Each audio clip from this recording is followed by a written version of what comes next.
இன்று நாம் முதலில் பார்க்க இருப்பது வெற்று கணம்.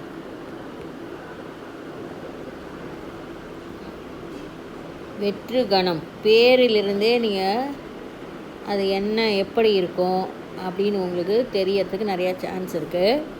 அதாவது எந்த உறுப்புமே இல்லாமல் ஒரு கணம் இருந்தால் அது வெற்று கணம் என்று குறிப்பிடப்படும். அதாவது இப்படி எதுவுமே உறுப்புகளை எழுதாமல் இருந்தால் இதற்கு பேர் வெற்று கணம். எடுத்துக்காட்டு,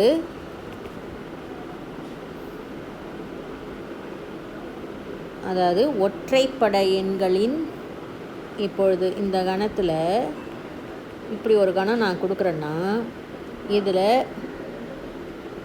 ஒற்றை எண்கள்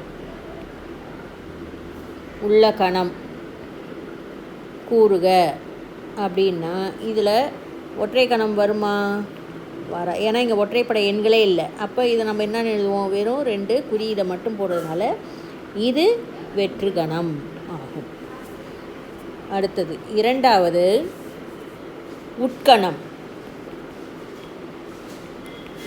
உட்கணம் இங்கிலீஷில் சப்செட். அதாவது 2 கணங்கள் இப்படி ஏல ஏ கமா பி, அதே மாதிரி பியில் ஏ பி சி டி. இப்போ இதை நம்ம எப்படி குறிக்கலாம் எனில் ஏ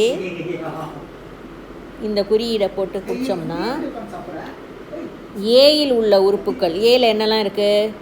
ஏ கம்மா பி 2 இருக்குது. அது பியில் என்னெல்லாம் இருக்குது? ஏபிசிடி இருக்குது. அப்போ ஏல இருக்க 2 உறுப்புக்களுமே பியில் இருந்ததுன்னா அது ஏயின் உட்கணம் ஆகும். ஏன்னா ஏல இருக்கிற எல்லா உறுப்புகளுமே பியில் உள்ளது. எனவே ஏ கணமானது பியின் உட்கணம்.